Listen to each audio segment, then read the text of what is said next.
Hello friends, Jharkhand online school YouTube channel में आपका स्वागत है। तो चलिए हम लोग आज बोर्ड एग्ज़ाम से रिलेटेड सामाजिक विज्ञान में भारत में राष्ट्रवाद का उदय से संबंधित प्रश्नों की चर्चा करेंगे, जो आपके परीक्षा की दृष्टि से बहुत ही महत्वपूर्ण है।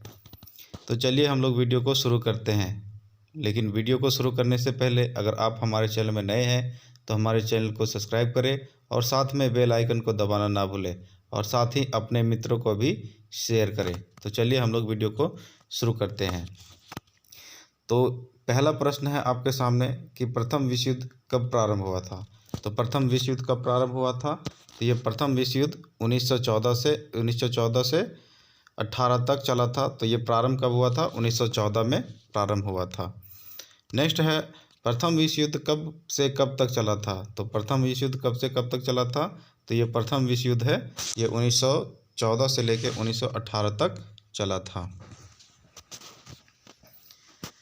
नेक्स्ट सवाल है विश्व युद्ध में हुए रक्षा व्यय की भरपाई के लिए ब्रिटिश शासन ने क्या कदम उठाया था। तो ब्रिटिश शासन ने क्या किया था, करों में वृद्धि कर दिया था, सीमा शुल्क बढ़ा दिया गया था और आयकर शुरू कर दिया गया था। तो इसमें से क्या हो जाएगा, इनमें से सभी। नेक्स्ट है उस प्रक्रिया को क्या कहते हैं जिसके द्वारा औपनिवेशिक शासन में लोगों को सेना में शामिल होने के लिए मजबूर किया गया था। तो सेना में शामिल होने के लिए मजबूर किया गया था, तो क्या किया गया था, जबरन भर्ती किया गया था सेना में। नेक्स्ट है ग्रामीण इलाकों में लोगों के गुस्से का क्या कारण था। तो ग्रामीण इलाकों में लोगों के गुस्से का कारण क्या था, युवकों की सेना में जबरन भर्ती की जा रही थी। नेक्स्ट है 1918 से 1920 में भारत में कौन सी महामारी फैल गई थी। तो 1918 से 1920 में कौन सी महामारी फैल गई थी, तो फ्लू फैल गई थी, इसको प्लेग भी कहते हैं। नेक्स्ट है 1921 की जनगणना के अनुसार दुर्भिक्ष और महामारी के कारण लगभग कितने लाख लोग मारे गए थे। तो लगभग 120 से 130 लाख लोग मारे गए थे। नेक्स्ट है संथाल विद्रोह के नेता कौन थे। तो संथाल विद्रोह के नेता कौन थे, तो इसमें से संथाल विद्रोह के नेता कौन थे, सिद्धू और कान्हू थे, जो 1955 में शुरू किया गया था। नेक्स्ट है भारतीय राष्ट्रीय कांग्रेस की स्थापना किस वर्ष हुई थी। तो भारतीय राष्ट्रीय कांग्रेस की स्थापना कब हुई थी, 1885 ईस्वी में भारतीय राष्ट्रीय कांग्रेस की स्थापना हुई थी। नेक्स्ट बंगाल का विभाजन कब हुआ था। तो बंगाल का विभाजन कब हुआ था, 1905 ईस्वी में बंगाल का विभाजन हुआ था और ठीक इसके एक वर्ष बाद 1906 ईस्वी में मुस्लिम लीग की स्थापना की गई थी। नेक्स्ट है सत्याग्रह के विचार में किस बात पर जोर होता है। तो सत्याग्रह के विचार में सत्य की शक्ति पर आग्रह और अहिंसक विरोध होता है। तो इसमें क्या हो जाएगा, ऑप्शन नंबर 1 और 2 दोनों। नेक्स्ट है बापू किसे कहा जाता है। तो बापू किसे कहा जाता है, तो ये लगभग सभी को पता होना चाहिए कि बापू किसे कहा जाता है, महात्मा गांधी को कहा जाता है। नेक्स्ट महात्मा गांधी ने सत्याग्रह का प्रथम प्रयोग कहाँ किया था। तो सत्याग्रह का प्रयोग प्रथम जो किया गया था महात्मा गांधी के द्वारा, वो दक्षिण अफ्रीका में किया गया था। नेक्स्ट गांधी जी दक्षिण अफ्रीका कब गए थे। तो गांधी जी दक्षिण अफ्रीका कब गए थे, 1893 में गए थे। नेक्स्ट है महात्मा गांधी दक्षिण अफ्रीका से भारत कब लौटे थे। तो महात्मा गांधी दक्षिण अफ्रीका से कब लौटे थे, तो 9 जनवरी 1915 को लौटे थे। कब लौटे थे, 9 जनवरी 1915 को महात्मा गांधी भारत लौटे थे और इसी दिन भारतीय प्रवासी दिवस के रूप में भी मनाया जाता है। नेक्स्ट गांधी जी के नेतृत्व में बिहार के किस स्थान पर किसानों ने आंदोलन किया था। तो गांधी जी के नेतृत्व में बिहार के चंपारण में आंदोलन किया गया था। नेक्स्ट है महात्मा गांधी ने भारत में सत्याग्रह का प्रथम प्रयोग कहाँ किया था। तो महात्मा गांधी के द्वारा भारत में सर्वप्रथम महात्मा गांधी के द्वारा जो सत्याग्रह का प्रयोग किया गया था वो चंपारण बिहार में किया गया था। गांधी जी ने चंपारण में सत्याग्रह कब शुरू किया था। तो गांधी जी ने चंपारण में सत्याग्रह कब शुरू किया था, तो ये 1916 ईस्वी में गांधी जी के द्वारा सत्याग्रह शुरू किया गया था। नेक्स्ट किसानों के लिए गुजरात के खेड़ा में गांधी जी ने सत्याग्रह कब प्रारंभ किया था। तो सत्याग्रह खेड़ा में कब प्रारंभ किया गया था? तो ये 1917 में प्रारंभ किया गया था। नेक्स्ट, रॉलेट एक्ट कब पारित हुआ था? तो रॉलेट एक्ट कब पारित हुआ था? 1919 में पारित हुआ था। इसे काला कानून के नाम से भी जाना जाता है। नेक्स्ट है, राजनीतिक गतिविधियों को कुचलने और बिना मुकदमा चलाए राजनीतिक कैदियों को 2 साल जेल में बंद रखने का प्रावधान किस एक्ट में था? तो किस एक्ट में था? तो ये रॉलेट एक्ट में था। नेक्स्ट, रॉलेट एक्ट क्यों पारित किया गया था? तो क्रांतिकारी गतिविधियों को अंकुश लगाने के लिए रॉलेट एक्ट पारित किया गया था। नेक्स्ट है, भारत के लोगों ने रॉलेट एक्ट का विरोध किया था। किस प्रकार किया था? तो रैली जुलूसों का आयोजन करके किया था, रेलवे कर्मचारियों की हड़ताल और बंदी और व्यापक जन उभार, अर्थात यहाँ पे क्या हो जाएंगे ये सभी। नेक्स्ट है, अंग्रेजों ने राष्ट्रवादियों का दमन कैसे किया था? तो राष्ट्रवादियों का दमन कैसे किया था? शांतिपूर्ण जुलूस पर फायरिंग करके, अमृतसर में स्थानीय नेताओं की गिरफ्तारी और गांधी जी के दिल्ली जाने पर पाबंदी लगा दी गई थी। अर्थात यहाँ पे क्या हो जाएगा? Option number 4 is the right answer. Next है, गदर पार्टी की स्थापना किसने की थी? तो गदर पार्टी की स्थापना किसने की थी? लाला हरदयाल के द्वारा किया गया था। नेक्स्ट है, जालियांवाला बाग हत्याकांड कब हुआ था? तो जालियांवाला बाग हत्याकांड कब हुआ था? तो ये 13 अप्रैल 1919 को जालियांवाला बाग हत्याकांड हुआ था। नेक्स्ट है, जालियांवाला बाग हत्याकांड किसके आदेश पर हुआ था? तो जालियांवाला बाग हत्याकांड किसके आदेश पर हुआ था? तो जनरल डायर के आदेश पर जालियांवाला बाग हत्याकांड हुआ था। नेक्स्ट, अमृतसर के जालियांवाला बाग में लोग क्यों जमा हुए थे? तो बैसाखी के मेले में भाग लेने के लिए जमा हुए थे और रॉलेट एक्ट का विरोध करने के लिए जमा हुए थे। तो यहाँ पे ऑप्शन क्या हो जाएगा? 1 और 2 इसका सही जवाब हो जाएगा। नेक्स्ट है, जालियांवाला बाग में अंधाधुंध गोलियां चलवाने में जनरल डायर का क्या मकसद था? तो भारतीयों में दहशत पैदा करना था, जिसके चलते 13 अप्रैल 1919 को जालियांवाला बाग में जनरल डायर के द्वारा अंधाधुंध गोलियां चला दिया गया था, जिसमें सैकड़ों लोग मारे गए थे। नेक्स्ट, स्वराज हमारा जन्मसिद्ध अधिकार है और हम इसे लेकर रहेंगे। तो ये बाल गंगाधर तिलक का कथन है और ये बहुत ही इम्पोर्टेंट क्वेश्चन है। आपके एग्जाम में यहाँ से सवाल देखने को मिलते हैं। नेक्स्ट है, प्रथम विश्व युद्ध में किस साम्राज्य की हार हुई थी? तो ओटोमन साम्राज्य की हार हुई थी।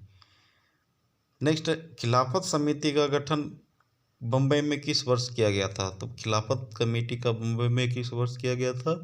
तो 1919 में किया गया था। भारत में खिलाफत आंदोलन कब शुरू हुआ था? तो भारत में खिलाफत आंदोलन कब शुरू हुआ था? तो खिलाफत आंदोलन 1921 में शुरू हुआ था, जबकि गठन कब किया गया था? 1919 में किया गया था। नेक्स्ट, भारत में खिलाफत आंदोलन किस देश के शासक के समर्थन में हुआ था? तो ये तुर्की में खलीफा के जो पद हैं उसको समाप्त कर दिया गया था, उसी के समर्थन में खिलाफत आंदोलन हुआ था। नेक्स्ट है, तुर्की में किस आध्यात्मिक पद की समाप्ति कर दी गई थी? तो खलीफा के पद की समाप्ति कर दी गई थी।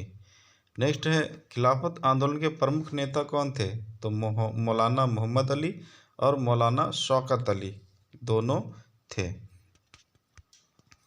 नेक्स्ट है, सितंबर 1920 में कहाँ के कांग्रेस अधिवेशन में खिलाफत आंदोलन के समर्थन का प्रस्ताव पास हुआ था? तो ये कहाँ पे हुआ था? कलकत्ता के कांग्रेस अधिवेशन में पास हुआ था। नेक्स्ट, हिंद स्वराज नामक पुस्तक किसने लिखा था? तो हिंद स्वराज पुस्तक महात्मा गांधी के द्वारा लिखा गया था। नेक्स्ट है, ब्रिटिश सरकार ने केसर ए हिंद की उपाधि से किसे सम्मानित किया था? तो ब्रिटिश सरकार ने केसर ए हिंद की उपाधि से किसे सम्मानित किया गया था? तो ये महात्मा गांधी को सम्मानित किया गया था। वंदे मातरम गीत किस पुस्तक से लिया गया है? तो वंदे मातरम जो है वो आनंद मठ से लिया गया है। नेक्स्ट, गीतांजलि किसकी रचना है? तो गीतांजलि किसकी रचना है? रविंद्रनाथ टैगोर की रचना है। डिस्कवरी ऑफ इंडिया नामक पुस्तक के लेखक कौन थे? तो डिस्कवरी ऑफ इंडिया नामक पुस्तक के लेखक कौन थे? तो ये डिस्कवरी ऑफ इंडिया नामक पुस्तक के लेखक पंडित जवाहरलाल नेहरू थे। स्वदेशी आंदोलन की प्रेरणा से भारत माता की छवि को किसने चित्रित किया था? तो ये किसने चित्रित किया था? अवनींद्र नाथ टैगोर ने किया था। नेक्स्ट है, असहयोग आंदोलन का प्रस्ताव कांग्रेस के किस अधिवेशन में पारित हुआ था? तो असहयोग आंदोलन का प्रस्ताव कांग्रेस के नागपुर अधिवेशन में पारित हुआ था। नेक्स्ट क्वेश्चन है, असहयोग आंदोलन के संदर्भ में गांधी जी का क्या सुझाव था? तो असहयोग आंदोलन में गांधी जी का सुझाव था कि सरकारी नौकरी का बहिष्कार करे और लोग सरकार द्वारा दी गई पदवियों को लौटा दे और विदेशी वस्तुओं का बहिष्कार करे, अर्थात ऑप्शन डी इसका क्या हो जाएगा? सही जवाब हो जाएगा। नेक्स्ट है, गांधी जी ने असहयोग आंदोलन की शुरुआत कब की थी? तो गांधी जी ने असहयोग आंदोलन की शुरुआत कब की थी? तो गांधी जी के द्वारा असहयोग आंदोलन की शुरुआत अगस्त 1920 ईस्वी में की गई थी और डेट जब पूछा जाएगा तो 1 अगस्त 1920 ईस्वी को किया गया था। नेक्स्ट है, असहयोग आंदोलन कब स्थगित हो गया? तो असहयोग आंदोलन कब स्थगित हो गया? जब चोरा चोरी कांड हुआ था। और चोरा चोरी कांड कब हुआ था? 5 फरवरी 1922 ईस्वी को।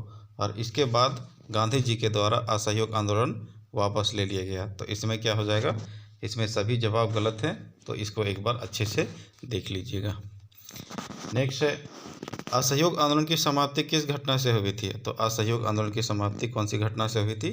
चोरी चोरा हिंसात्मक घटना से हुई थी। नेक्स्ट है, चोरी चोरा में हिंसात्मक घटना के कारण महात्मा गांधी ने किस आंदोलन को वापस ले लिया था? तो चोरी चोरा घटना में किस आंदोलन को वापस ले लिया था? तो ये असहयोग आंदोलन को वापस ले लिया गया था। चोरी चोरा में हिंसात्मक घटना कब हुई थी? तो चोरी चोरा में हिंसात्मक घटना कब हुई थी? तो ये 5 फरवरी 1922 ईस्वी को हुई थी। नेक्स्ट है, असहयोग आंदोलन के दौरान अवध में किसानों का नेतृत्व किसने किया था? तो असहयोग आंदोलन के दौरान अवध में किसानों का नेतृत्व किसने किया था? तो बाबा रामचंद्र के द्वारा किया गया था। किसके द्वारा किया गया था? बाबा रामचंद्र के द्वारा किया गया था। नेक्स्ट है, आंध्र प्रदेश की गुड़िम पहाड़ियों में आदिवासी किसानों के विद्रोह का नेतृत्व किसने किया था? तो आदिवासी किसानों का नेतृत्व किसने किया था? तो अल्लूरी सीताराम राजू ने किया था। नेक्स्ट है, असहयोग आंदोलन के दौरान बागान श्रमिकों ने क्या किया था? तो असहयोग आंदोलन के दौरान बागान छोड़कर घर की ओर चल दिए थे श्रमिक। नेक्स्ट, असहयोग आंदोलन की शुरुआत किस वर्ग की हिस्सेदारी से हुई थी? तो ये शहरी मध्य वर्ग की हिस्सेदारी से असहयोग आंदोलन की शुरुआत हुई थी। नेक्स्ट क्वेश्चन है, किस प्रांत को छोड़कर सभी प्रांतों ने परिषद चुनाव का बहिष्कार किया था? तो मद्रास को छोड़कर सभी प्रांतों ने परिषद चुनाव का बहिष्कार किया था। नेक्स्ट है, आर्थिक मोर्चे पर असहयोग के रूप में क्या किया गया? तो आर्थिक मोर्चे पर असहयोग के रूप में क्या किया गया था? विदेशी सामानों का बहिष्कार किया गया था और विदेशी कपड़ों की होली जलाई गई थी और शराब की दुकानों की पिकेटिंग की गई थी, अर्थात इसमें क्या हो जाएंगे? ऑप्शन डी इसका सही जवाब हो जाएगा।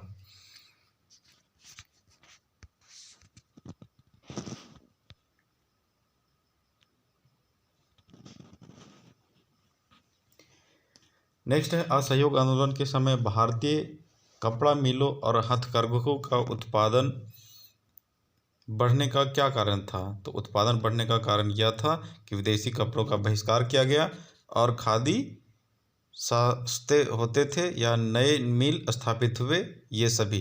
तो इसमें क्या हो जाएगा? विदेशी कपड़ों का बहिष्कार किया गया था। समय बीतने के साथ शहर में असहयोग आंदोलन की स्थिति कैसी हो गई थी? तो समय बीतने के साथ शहरों में असहयोग आंदोलन की स्थिति धीमी पड़ गई थी। नेक्स्ट है, साइमन कमीशन भारत कब पहुंचा था? तो साइमन कमीशन भारत कब पहुंचा था? तो 1928 में साइमन कमीशन भारत पहुंचा था। नेक्स्ट है, साइमन कमीशन के भारत आने का क्या उद्देश्य था? तो भारत में संवैधानिक व्यवस्था की कार्यशैली का अध्ययन करना था। तो इसका क्या हो जाएगा? ऑप्शन नंबर ए इसका सही जवाब हो जाएगा। नेक्स्ट है, साइमन कमीशन का विरोध क्यों हुआ था?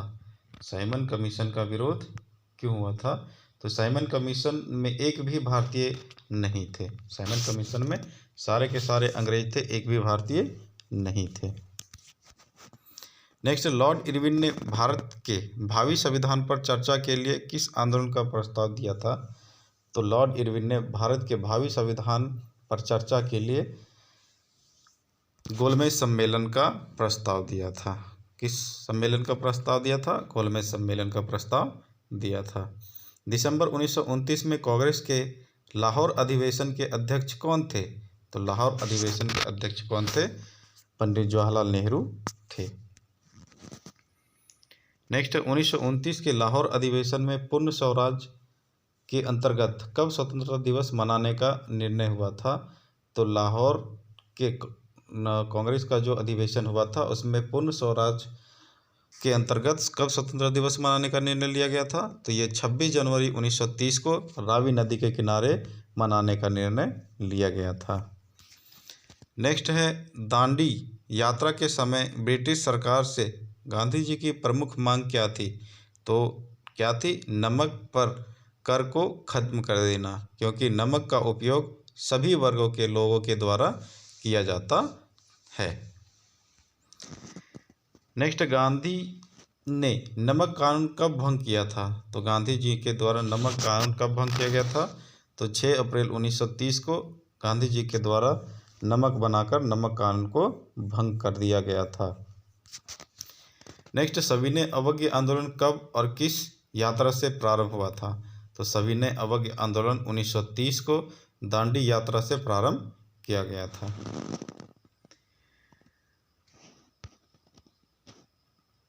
नेक्स्ट है, साबरमती आश्रम से दांडी तक महात्मा गांधी ने कितने किलोमीटर की यात्रा की थी? तो ये कितने किलोमीटर की यात्रा की थी?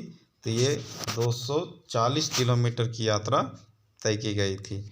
और दांडी यात्रा के समय गांधी जी के कितने विश्वस्त साथी पूरी यात्रा में साथ दे रहे थे? तो ये लगभग 78 अनुयायी साथ दे रहे थे। नेक्स्ट है, सविनय अवज्ञा आंदोलन किस मुख्य मांग के साथ शुरू हुआ था? तो किस मुख्य मांग के साथ शुरू हुआ था?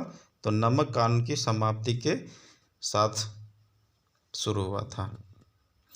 नेक्स्ट, गांधी जी ने सविनय अवज्ञा आंदोलन का प्रारंभ किस कार्य से किया था? तो दांडी द्वारा जो प्रारंभ हुआ था उसके द्वारा इसका आरंभ किया गया था। नेक्स्ट है, गांधी जी के द्वारा सविनय अवज्ञा आंदोलन में भारतीयों से क्या करने का आह्वान किया गया था? तो क्या करने का आह्वान किया गया था? अंग्रेजों का सहयोग नहीं करना है और औपनिवेशिक कानूनों का उल्लंघन करना है। अर्थात यहाँ पे 1 और 2 इसका सही जवाब हो जाएगा। नेक्स्ट, गांधी इरविन समझौता कब हुआ था? तो गांधी इरविन समझौता 5 मार्च 1931 को हुआ था।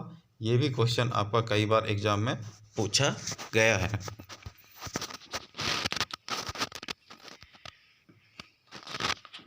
नेक्स्ट है, निम्नलिखित में से किसे सीमांत गांधी के नाम से जाना जाता है? तो निम्नलिखित में से किसे सीमांत गांधी के नाम से जाना जाता है? तो ये खान अब्दुल गफ्फार खान को सीमांत गांधी के नाम से जाना जाता है। अगला प्रश्न है, सीमांत गांधी या बादशाह खान किसे कहा जाता है? तो अभी ही हम लोगों ने चर्चा किया, खान अब्दुल गफ्फार खान को सीमांत गांधी या बादशाह खान के नाम से जाना जाता है। नेक्स्ट, खुदाई खिदमतगार की स्थापना किसने की थी? तो खुदाई खिदमतगार की भी स्थापना किसके द्वारा की गई थी? खान अब्दुल गफ्फार खान के द्वारा की गई थी। नेक्स्ट है, गांधी के समर्पित साथी अब्दुल गफ्फार खान को कब गिरफ्तार किया गया था? तो ये अप्रैल 1930 ईस्वी में किया गया था। नेक्स्ट है, 1930 में दलितों को दलित वर्ग एसोसिएशन में किसने संगठित किया था? तो किसने संगठित किया गया था? तो ये डॉक्टर भीमराव अंबेडकर के द्वारा संगठित किया गया था। नेक्स्ट है, दलित वर्ग एसोसिएशन की स्थापना किसके द्वारा की गई थी? तो दलित वर्ग एसोसिएशन की स्थापना डॉक्टर भीमराव अंबेडकर के द्वारा की गई थी। नेक्स्ट है, गांधी जी और डॉक्टर अंबेडकर ने किस गोलमेज सम्मेलन में भाग लिया था? तो ये द्वितीय गोलमेज सम्मेलन में भाग लिए थे। नेक्स्ट है, लंदन में दूसरा गोलमेज सम्मेलन कब हुआ था? तो ये 1930 में लंदन में दूसरा गोलमेज सम्मेलन हुआ था, जिसमें गांधी जी भाग लिए थे। नेक्स्ट है, डॉक्टर अंबेडकर की प्रमुख मांग क्या थी? तो डॉक्टर अंबेडकर की प्रमुख मांग क्या थी? तो दलितों के लिए अलग निर्वाचन क्षेत्र की मांग थी। नेक्स्ट है, 1932 ईस्वी में पूना समझौता या पूना पैक्ट किसके बीच हुआ था? तो किसके बीच हुआ था? तो ये आपका गांधी जी और अंबेडकर के बीच हुआ था। नेक्स्ट है, किस समझौते से दलित वर्गों को प्रांतीय एवं केंद्रीय विधायी परिषदों में आरक्षित सीटें मिली है? तो किस में मिली है? तो ये पूना समझौता में केंद्रीय विधायी परिषदों में आरक्षित सीटें मिली हैं। नेक्स्ट है, ऑल इंडिया मुस्लिम लीग की स्थापना किस वर्ष हुई थी? तो ऑल इंडिया मुस्लिम लीग की स्थापना किस वर्ष हुई थी? तो ये 1906 ईस्वी में ऑल इंडिया मुस्लिम लीग की स्थापना हुई थी। नेक्स्ट क्वेश्चन है, 8 अगस्त 1942 को किस स्थान से कांग्रेस द्वारा भारत छोड़ो का आह्वान किया गया था? तो ये बम्बई से भारत छोड़ो आंदोलन का आह्वान किया गया था 8 अगस्त 1942 ईस्वी को। नेक्स्ट है, भारत छोड़ो आंदोलन की शुरुआत कब हुई थी? तो भारत छोड़ो आंदोलन की शुरुआत कब हुई थी? 9 अगस्त 1942 ईस्वी को भारत छोड़ो आंदोलन की शुरुआत की गई थी। भारत छोड़ो आंदोलन में किस बात पर जोर था? तो किस बात पर जोर था? तो अंग्रेजों को पूरी तरह से भारत छोड़ना होगा। करो या मरो का नारा किसने दिया था? तो करो या मरो का नारा महात्मा गांधी के द्वारा दिया गया था भारत छोड़ो आंदोलन के दौरान। नेक्स्ट है, इनमें से किस महिला ने भारत छोड़ो आंदोलन में सक्रियता से हिस्सा लिया था? तो इसमें से सभी ने क्या किया था? भारत छोड़ो आंदोलन में सक्रियता से हिस्सा लिया था। नेक्स्ट है, यह किसका कथन था? तुम मुझे खून दो, मैं तुम्हें आज़ादी दूंगा। तो ये किसका कथन था? सुभाष चंद्र बोस का कथन था कि तुम मुझे खून दो, मैं तुम्हें आज़ादी दूंगा। नेक्स्ट है, गांधी को पहली बार राष्ट्रपिता कहकर किसने संबोधित किया था? तो गांधी को राष्ट्रपिता संबोधित करके किसने संबोधित किया था? तो सुभाष चंद्र बोस ने सबसे पहले कहकर संबोधित किया था। नेक्स्ट है, हिंदुस्तान सोशलिस्ट रिपब्लिकन आर्मी की स्थापना किसने की थी? तो किसके द्वारा की गई थी? भगत सिंह के द्वारा हिंदुस्तान सोशलिस्ट रिपब्लिकन आर्मी की स्थापना की गई थी। और भारतीय संविधान कब बनकर तैयार हुआ था? तो भारतीय संविधान 26 नवंबर 1949 को बनकर के तैयार हुआ था। तो ये बहुत ही ज़्यादा इम्पोर्टेंट क्वेश्चन है, ये आपके एग्जाम में कई बार पूछा गया है। अब हम लोग विषयनिष्ठ प्रश्नोत्तर के बारे में चर्चा करेंगे, जिसमें से आपके सामने पहला क्वेश्चन है, उपनिवेशों में राष्ट्रवाद के उदय की प्रक्रिया उपनिवेशवाद विरोधी आंदोलन से जुड़ी हुई क्यों थी? तो इसका आंसर हो जाएगा, औपनिवेशिक शासकों के उत्पीड़न और दमन की नीति के कारण विभिन्न वर्ग और समूह के लोगों के बीच एकता और राष्ट्रीयता की भावना का संचार हुआ और सबने संगठित होकर राष्ट्रीय आंदोलन में भाग लिया था। दूसरा क्वेश्चन है, पहले विश्व युद्ध ने भारत में राष्ट्रीय आंदोलन के विकास में किस प्रकार योगदान दिया था? तो किस प्रकार योगदान दिया था? तो प्रथम विश्व युद्ध ने भारत में रक्षा व्यय में वृद्धि के कारण करों में वृद्धि कर दी गई थी और ग्रामीण क्षेत्रों में सैनिकों को जबरन भर्ती किया गया था और मूल्य वृद्धि तथा उसी समय महामारी और अकाल से लाखों लोगों की मृत्यु से आम लोगों के जीवन में असंतोष में अत्यधिक वृद्धि हुई, जो आंदोलन में मददगार साबित हुई थी। नेक्स्ट है, जबरन भर्ती से क्या अभिप्राय है? तो जबरन भर्ती की प्रक्रिया अंग्रेज भारत के लोगों को जबरदस्ती सेना में भर्ती कर लेते थे। नेक्स्ट है, भारत के लोग रॉलेट एक्ट के विरोध में क्यों थे? तो भारत के लोग रॉलेट एक्ट के विरोध में क्यों थे? क्योंकि इस कानून के द्वारा ब्रिटिश सरकार राजनीतिक गतिविधियों को कुचलने के लिए राजनीतिक कैदियों को 2 साल तक बिना मुकदमा चलाए जेल में बंद कर सकती थी। नेक्स्ट है, गांधी ने रॉलेट एक्ट का विरोध किस प्रकार किया था? तो गांधी जी के द्वारा रॉलेट एक्ट का विरोध अहिंसक ढंग से नागरिक अवज्ञा के रूप में राष्ट्रव्यापी सत्याग्रह आंदोलन का निर्णय किया, जिसका प्रारंभ 6 अप्रैल 1919 को हड़ताल के रूप में हुआ था। जालियांवाला बाग हत्याकांड के पीछे जनरल डायर का क्या उद्देश्य था?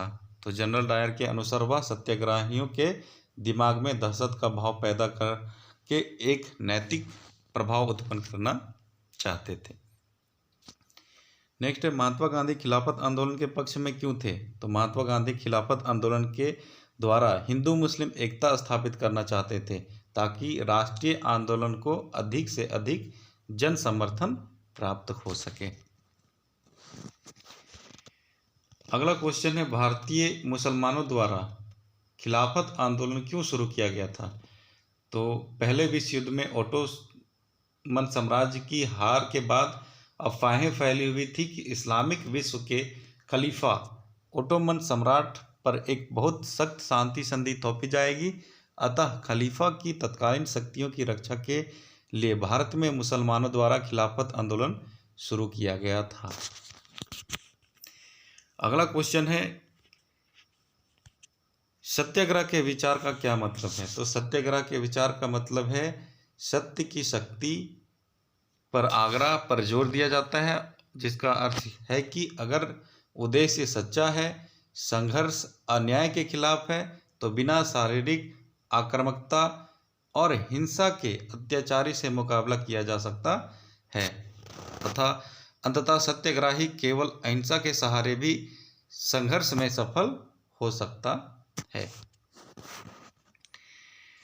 नेक्स्ट है, बहिष्कार से क्या अभिप्राय है? तो बहिष्कार विरोध का एक गांधीवादी रूप है, जिसका अर्थ है किसी के साथ संपर्क रखने और जुड़ने से इनकार करना, गतिविधियों में हिस्सेदारी से स्वयं को अलग रखना तथा उनकी चीज़ों को खरीदने तथा इस्तेमाल करने से इनकार करना। नेक्स्ट है, पिकेटिंग क्या होता है? तो पिकेटिंग प्रदर्शन या विरोध का एक ऐसा स्वरूप है जिसमें लोग किसी दुकान, फैक्ट्री या दफ्तर के भीतर जाने का रास्ता रोक लेते थे। इसे क्या कहते थे? पिकेटिंग कहते थे। नेक्स्ट है, गांधी जी ने असहयोग आंदोलन को किस प्रकार चलाने का सुझाव दिया था? तो गांधी जी ने असहयोग आंदोलन को चरणबद्ध तरीके से चलाने का सुझाव दिया था। पहले चरण में पदवियां लौटाना, सरकारी नौकरियों को त्याग पत्र दे देना और बहिष्कार करना, सरकार द्वारा दमन नीति अपनाने के पश्चात सविनय अवज्ञा आंदोलन प्रारंभ करना था। नेक्स्ट है, चोरी चोरा कांड क्या था? तो गोरखपुर स्थित चोरी चोरा में बाजार से गुजर रहे एक शांतिपूर्ण जुलूस पर पुलिस के साथ हिंसक टकराव में बदल गया, जहां उग्र भीड़ ने थाने में आग लगा दी, जिसमें पुलिसकर्मियों की मौत हो गई, जिसके कारण महात्मा गांधी के द्वारा असहयोग आंदोलन को वापस ले लिया गया था। नेक्स्ट है, गांधी जी ने असहयोग आंदोलन को वापस लेने का फैसला क्यों किया था?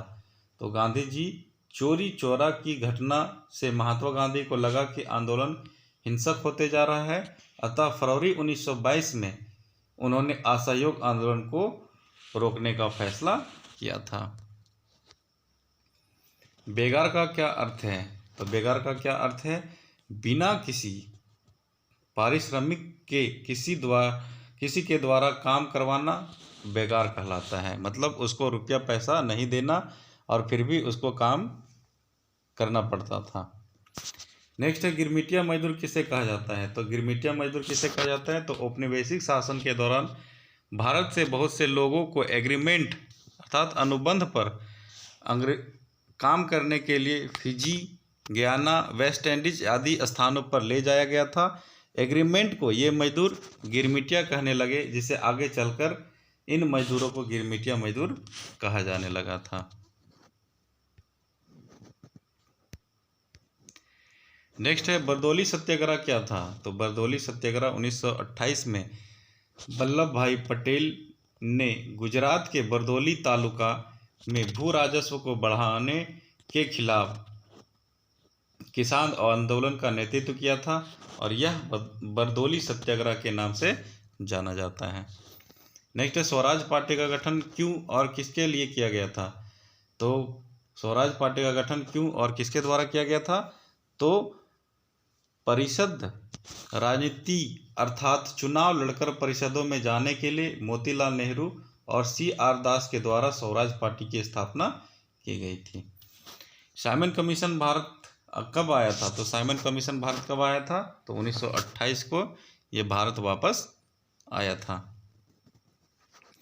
नेक्स्ट, साइमन कमीशन की नियुक्ति क्यों की गई थी? तो साइमन कमीशन का काम भारत में संवैधानिक व्यवस्था की कार्यशैली का अध्ययन करना था और उसके बारे में सुझाव देना था। नेक्स्ट है, भारतीयों ने साइमन कमीशन का विरोध क्यों किया था? तो साइमन कमीशन का भारतीयों ने इसलिए विरोध किया था क्योंकि उसमें एक भी भारतीय सदस्य नहीं थे, सारे के सारे अंग्रेज थे। नेक्स्ट है, गांधी जी ने सत्याग्रह के लिए नमक को क्यों चुना था? तो नमक हर व्यक्ति, अमीर गरीब द्वारा प्रयोग की जाने वाली आवश्यक वस्तु है और यह भोजन का एक अभिन्न हिस्सा है तथा नमक पर कर और उसके उत्पादन पर सरकार का आधिपत्य ब्रिटिश शासन का अत्यंत दमनकारी पहलू था। नेक्स्ट है, गांधी की नमक यात्रा किन दो स्थानों के मध्य थी तथा इसकी दूरी क्या थी? तो नमक यात्रा साबरमती में गांधी जी के आश्रम से 240 किलोमीटर दूर दांडी नामक स्थान जो गुजरात में है, वहाँ पे गांधी जी के द्वारा नमक बनाकर नमक कानून को तोड़ा गया था। नेक्स्ट, गांधी जी दांडी कब पहुँचे और नमक का उल्लंघन कैसे किया था? तो गांधी जी दांडी 6 अप्रैल 1930 को पहुँचे और समुद्र का पानी उबालकर नमक बनाकर नमक कानून का उल्लंघन किया था।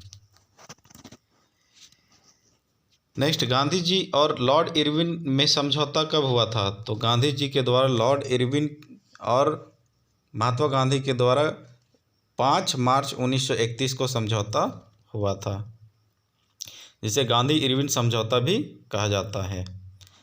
नेक्स्ट है, गांधी इरविन समझौते की एक मुख्य सहमति का उल्लेख कीजिए। तो गांधी जी द्वारा लंदन में होने वाले गोलमेज सम्मेलन में भाग लेने की सहमति व्यक्त करना। नेक्स्ट है, सविनय अवज्ञा आंदोलन में सम्मिलित विभिन्न सामाजिक समूहों का उल्लेख कीजिए।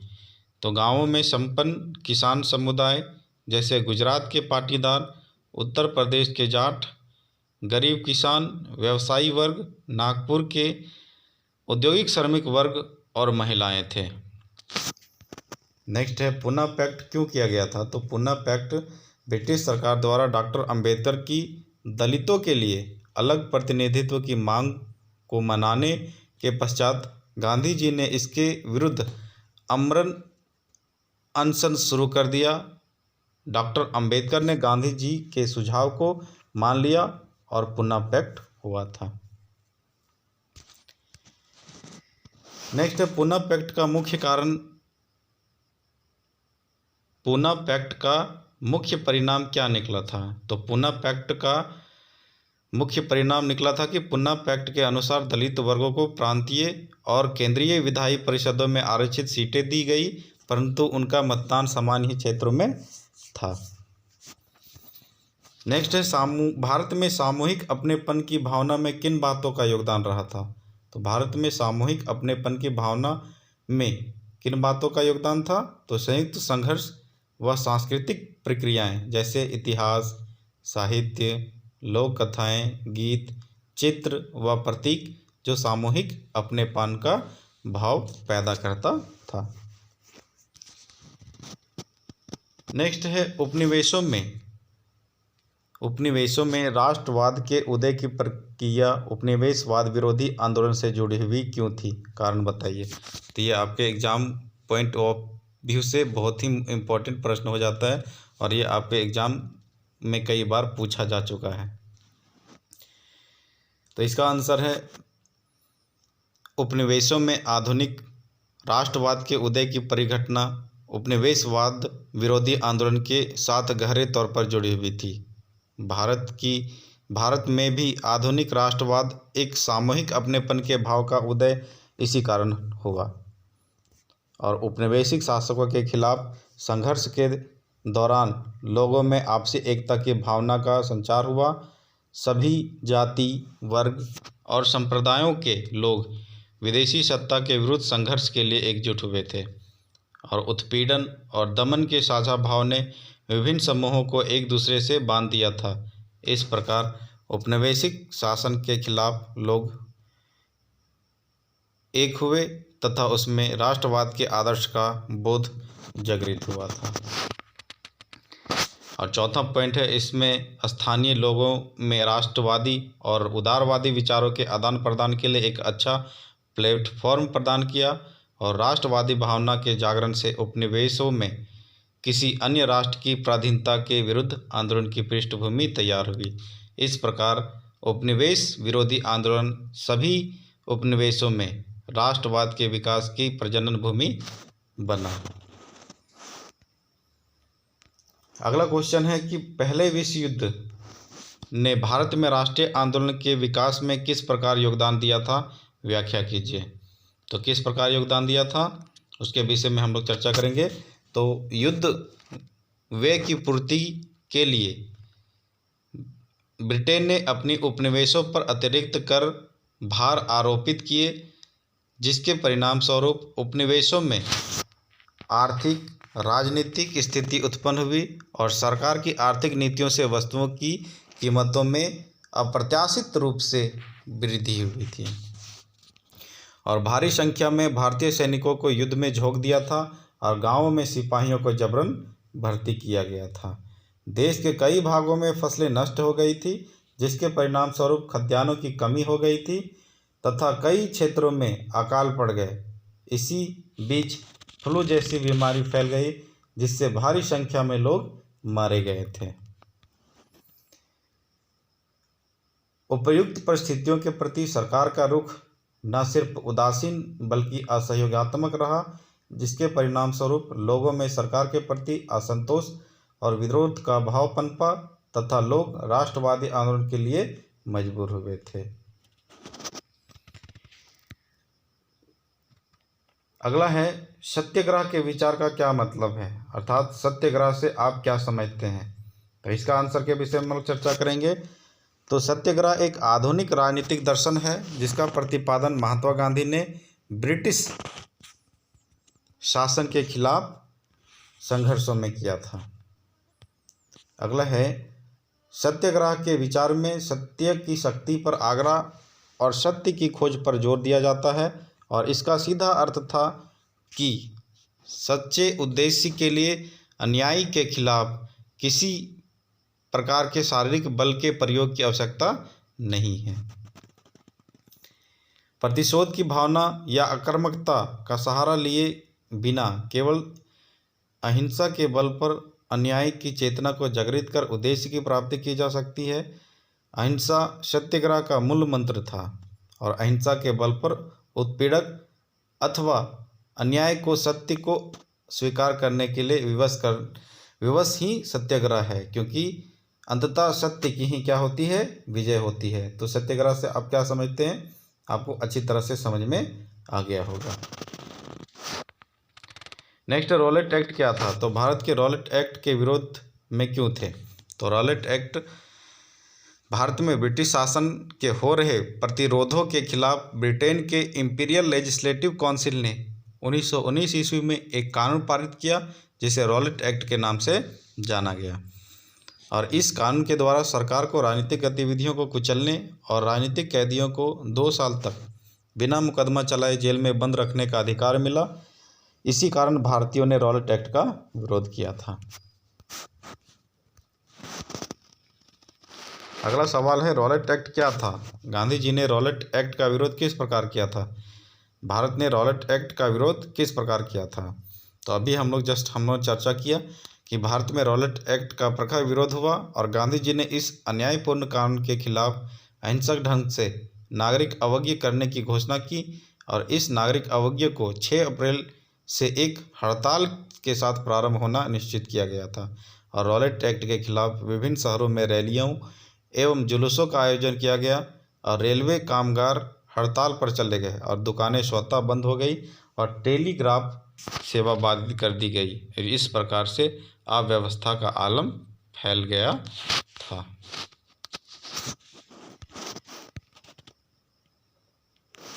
नेक्स्ट है, ब्रिटिश सरकार ने अमृतसर में स्थानीय नेताओं को हिरासत में ले लिया और गांधी जी के लिए दिल्ली प्रवेश पर पाबंदी लगा दी गई। और 10 अप्रैल को पुलिस ने अमृतसर में एक शांतिपूर्ण जुलूस पर गोली चला दी और इस घटना से आहत लोगों ने बैंकों, डाकखानों और रेलवे स्टेशन पर हमला कर दिए और अंग्रेज़ों ने पूरे इलाके में मार्शल लॉ लागू कर दिया और शहर की व्यवस्था जनरल डायर को सौंप दिया था। नेक्स्ट है, जालियांवाला बाग हत्याकांड पर संक्षिप्त निबंध लिखिए। इसके क्या प्रभाव हुए? तो जालियांवाला बाग जो है वो हत्याकांड 13 अप्रैल 1919 ईस्वी को हुआ था।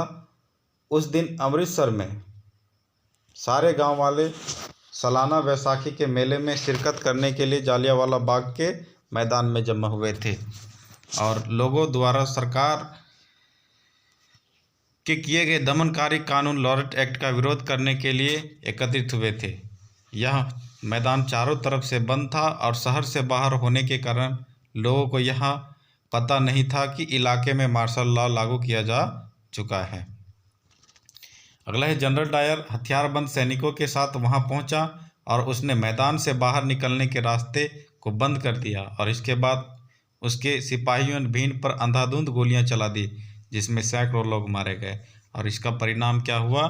तो इसका परिणाम क्या हुआ? भारत के इस इतिहास की यह सबसे दर्दनाक घटना मानी गई और इससे भारत भर में रोष की लहर फूट निकली। लोग सड़कों पर उतर गए और हड़तालें होने लगी। लोगों ने सरकारी इमारतों पर हमला किया और जगह जगह पर लोगों की पुलिस से भिड़ंत हुई और लोगों को आतंकित और अपमानित करने की मंशा से सरकार ने इस विरोध को निर्ममता से कुचल दिया था।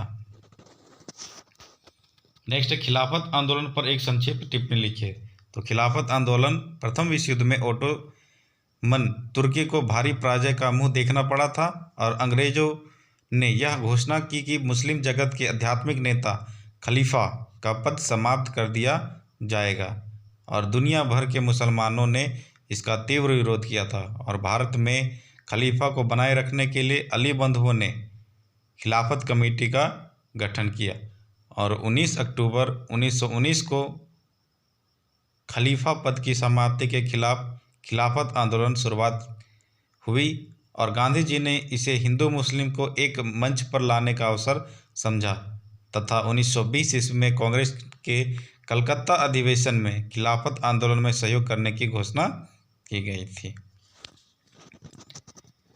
अगला है, असहयोग आंदोलन क्या था? ब्रिटिश शासन का विरोध करने के लिए गांधी जी ने असहयोग आंदोलन का रास्ता क्यों अपनाया था? तो प्रथम विश्व युद्ध में महात्मा गांधी के आह्वान पर भारतीय जनता ने ब्रिटिश सरकार को तन मन धन से पर्याप्त सहायता की थी और युद्ध काल में ब्रिटिश सरकार ने भारतीय जनता को लोकतंत्र की रक्षा का आश्वासन दिया था, किंतु बाद में इस सरकार ने रॉलेट एक्ट जैसे काले कानून को भारतवर्ष में लागू कर दिया।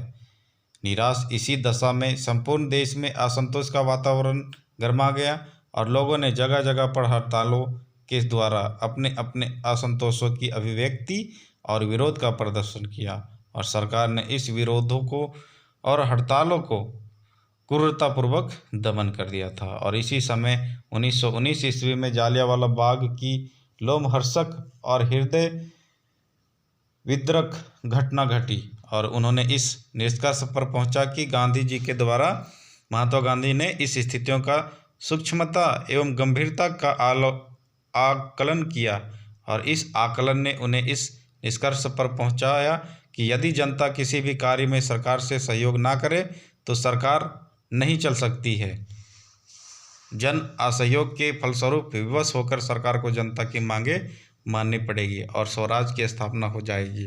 अतः गांधी जी ने असहयोग आंदोलन का नारा बुलंद किया और गांधी जी असहयोग आंदोलन को योजनाबद्ध तरीके से प्रारंभ करना चाहते थे, जिनका विचार था कि सर्वप्रथम सरकार द्वारा दी गई पदवियों को लौटा दिया जाए तथा इसके बाद सरकारी नौकरियों तथा विदेशी वस्तुओं का बहिष्कार किया जाए।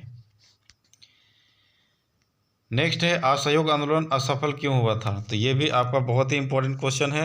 ये आपके सवाल कई बार एग्जाम में पूछा जाता है, तो आपको असहयोग आंदोलन से किसी भी प्रकार से पूछा जाए तो इसका आंसर आपको बता देना है। तो बहिष्कार विरोध का एक गांधीवादी रूप है और बहिष्कार का अर्थ है किसी के साथ संघर्ष रखने और जुड़ने से इनकार करना, गतिविधियों में हिस्सेदारी से स्वयं को अलग रखना तथा चीज़ों को खरीदने तथा इस्तेमाल करने से इनकार करना। और असहयोग आंदोलन की असफलता के कई कारण थे। तो पहला था योग्य नेतृत्व का अभाव, अर्थात आंदोलन की शुरुआत गांधी जी ने की तथा शीघ्र ही आंदोलन देश के कोने कोने में फैल गया और लोगों ने अति उत्साह से इस आंदोलन में भाग लिया, लेकिन देश के अन्य भागों में योग्य नेतृत्व के अभाव में वे सही दिशा से भटक गए थे। अगला है आर्थिक कारण। तो विदेशी कपड़ों का बहिष्कार बड़े पैमाने पर किया गया तथा लोगों को खादी का प्रयोग करने को प्रेरित किया गया, लेकिन खादी का कपड़ा मिलों में भारी पैमाने पर बनने वाले कपड़े की अपेक्षा काफ़ी महंगा था और गरीब इसे खरीद नहीं सकते थे, अतः जल्द ही बहिष्कार की उमंग फीकी पड़ गई थी। अगला है वैकल्पिक व्यवस्था का अभाव। तो ब्रिटिश संस्थानों के बहिष्कार से नई समस्याएं पैदा हुई। स्कूलों, कॉलेजों, अदालतों का बहिष्कार तो कर दिया, लेकिन वैकल्पिक भारतीय संस्थानों की स्थापना नहीं हुई। इसके परिणाम स्वरूप शिक्षक और विद्यार्थी पुनः स्कूल में लौट गए तथा वकील दोबारा अदालतों में दिखाई देने लगे थे। नेक्स्ट है हिंसा का मार्ग अपनाना। यद्यपि आंदोलन का प्रारंभ शांतिपूर्ण प्रदर्शनों तथा विदेशी वस्तुओं के बहिष्कार से हुआ, लेकिन शीघ्र ही आंदोलन ने हिंसा का मार्ग पकड़ लिया और हिंसा की चरम परिणति चोरी चोरा कांड के रूप में हुई। जब उग्र आंदोलनकारियों ने एक थाने में आग लगा दी तो गांधी जी के द्वारा यह योजना बंद कर दी गई थी और गांधी जी की योजना असफल हुई तथा उन्होंने आंदोलन को वापस लेने का निर्णय लिया था। नेक्स्ट है गांधी जी ने असहयोग आंदोलन को वापस लेने का फैसला क्यों किया था। तो गांधी जी के द्वारा असहयोग आंदोलन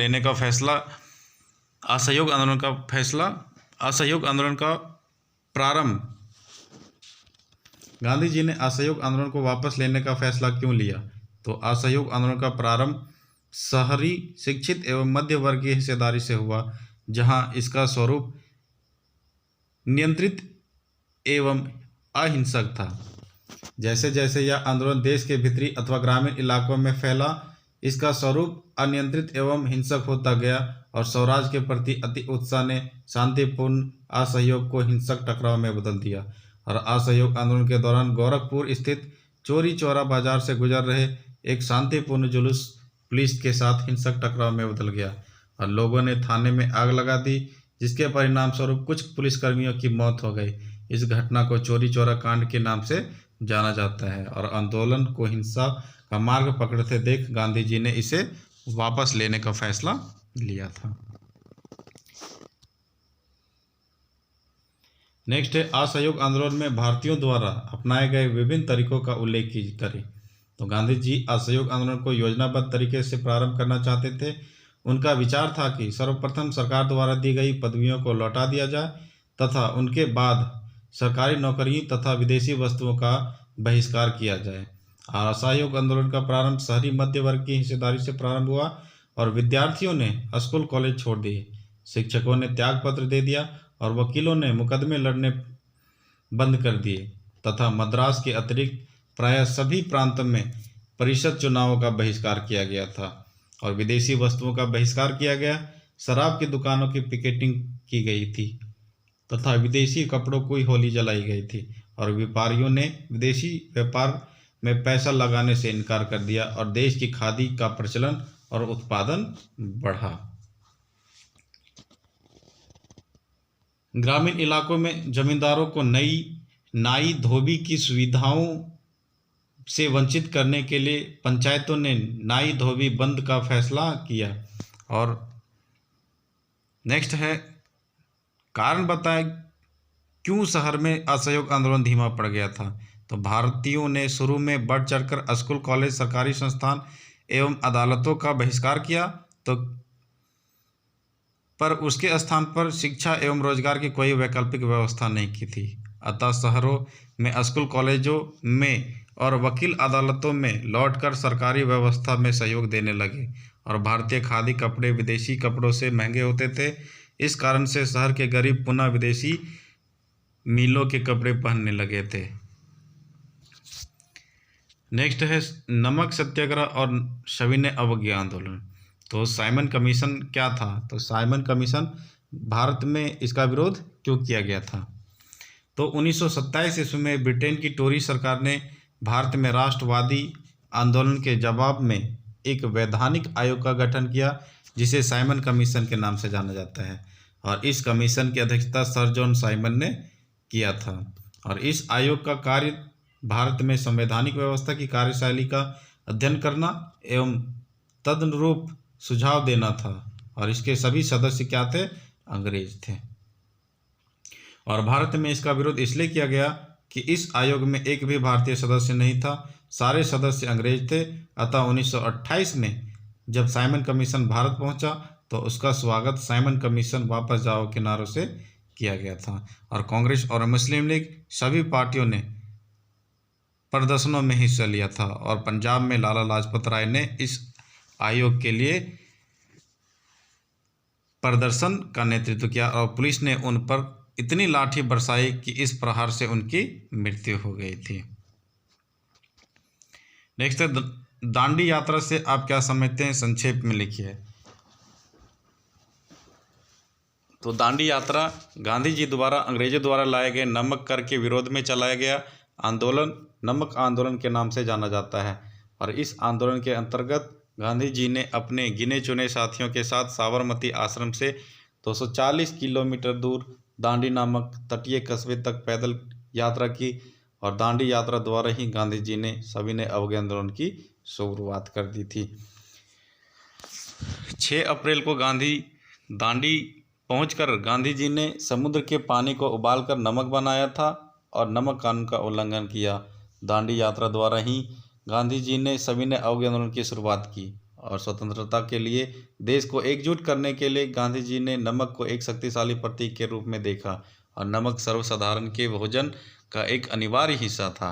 अतः नमक कर को गांधी ने ब्रिटिश शासन का सबसे दमनकारी पहलू बताया था। और यद्यपि नमक आंदोलन का केंद्रीय उद्देश्य नमक कानून का उल्लंघन करना था, लेकिन आंदोलन ने अंग्रेजों के खिलाफ भारतीय जनमानस में एक राष्ट्रीय विरोध की भावना को जन्म दिया। और नमक कानून तोड़कर गांधी जी ने औपनिवेशिक ब्रिटिश सरकार को अपने सत्याग्रह के तरीके से जवाब दिया। और इस आंदोलन के जरिए गांधी जी ने समाज के सभी तबकों को प्रभावित किया तथा उन्हें उपनिवेशवाद के खिलाफ प्रतिरोध के लिए प्रेरित किया। और इस प्रकार दांडी मार्च अभूतपूर्व घटना साबित हुई, जिससे ब्रिटिश साम्राज्य को हिला दिया। नेक्स्ट है सविनय अवज्ञा आंदोलन क्या था, यह क्यों शुरू किया गया था? तो अत्यधिक महंगाई से उत्पन्न अराजक स्थिति के बीच अंग्रेजों द्वारा नमक कानून लागू करने से जनता आक्रोश व्यक्त था। गांधी जी ने आंदोलन को हिंसक होने से बचाने और सरकार पर दबाव बनाने के उद्देश्य से दांडी यात्रा के द्वारा सविनय अवज्ञा आंदोलन की शुरुआत की। यह 1930 ईस्वी से 1934 ईस्वी तक चला और सविनय अवज्ञा आंदोलन गांधीवादी विरोध का एक रूप था। और सविनय अवज्ञा से गांधी जी का अभिप्राय अंग्रेजों की शांतिपूर्ण अवज्ञा करना अथवा उनके आदेशों की अवहेलना करना था। उन्होंने सविनय अवज्ञा आंदोलन का प्रारंभ दांडी मार्च एवं नमक कानून का उल्लंघन कर किया। और सविनय अवज्ञा आंदोलन असहयोग आंदोलन से इस अर्थ में भिन्न था कि जहां असहयोग आंदोलन में लोगों को अंग्रेजों का साथ सहयोग करने से मना किया गया था, वहीं सविनय अवज्ञा आंदोलन में लोगों को उपनिवेशी कानूनों का उल्लंघन करने के लिए प्रोत्साहित किया गया था। और सविनय अवज्ञा आंदोलन के तहत देश के विभिन्न भागों में नमक कानून का उल्लंघन किया गया और सरकारी नमक के कारखानों के सामने प्रदर्शन किया गया और शराब की दुकानों की पैकेटिंग की गई और विदेशी वस्त्र की होली जलाई गई और किसानों ने लगान तथा चौकीदारी कर चुकाने से इनकार कर दिया और गांवों में तैनात कर्मचारी इस्तीफे देने लगे तथा लोगों ने लकड़ी तथा अन्य वनोत्पादों को बीनने तथा मवेशियों को चराने के लिए आरक्षित वनों में घुसकर वन कानूनों का उल्लंघन करना प्रारंभ किया। और इस प्रकार दांडी मार्च से शुरू हुए सविनय अवज्ञा आंदोलन ने ब्रिटिश साम्राज्य को हिलाकर रख दिया था। नेक्स्ट है, सविनय अवज्ञा आंदोलन में विभिन्न वर्गों और समूहों ने क्यों हिस्सा लिया था। तो सविनय अवज्ञा आंदोलन में विभिन्न वर्ग और समूहों ने क्यों हिस्सा लिया था। तो विभिन्न वर्गों और समूहों ने सविनय अवज्ञा आंदोलन में हिस्सा लिया क्योंकि स्वराज के मायने सभी के लिए अलग अलग थे। जैसे ज़्यादातर व्यवसायी स्वराज को एक ऐसे युग के रूप में देखते थे जहां कारोबार पर औपनिवेशिक पाबंदियां नहीं होगी और व्यापार व उद्योग निर्बंध ढंग से फल फूल सकेंगे। और धनी किसानों के लिए स्वराज का अर्थ था भारी लगान के खिलाफ लड़ाई। और महिलाओं के लिए स्वराज का अर्थ था भारतीय समाज में पुरुषों के साथ बराबरी और स्तरीय जीवन की प्राप्ति।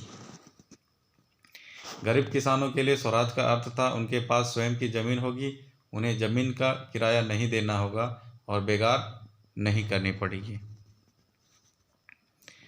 नेक्स्ट है, राजनीतिक नेता पृथक निर्वाचिका के सवाल पर क्यों बटे हुए थे, चर्चा कीजिए।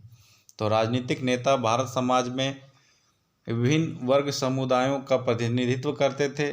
डॉक्टर भीमराव अंबेडकर दलित वर्गों या दलितों का नेतृत्व करते थे, जबकि मोहम्मद अली जिन्ना भारत के मुस्लिम समुदायों का प्रतिनिधित्व करते थे। ये नेतागण विशेष राजनीतिक अधिकारों और प्रथम निर्वाचन क्षेत्र मांगकर अनुयायियों का जीवन स्तर ऊंचा उठाना चाहते थे। और गांधी जी का मानना था कि पृथक निर्वाचन क्षेत्र भारत की एकता पर प्रतिकूल प्रभाव डालेगा। नेक्स्ट है, पूना समझौता या पूना पैक्ट पर संक्षिप्त टिप्पणी लिखिए।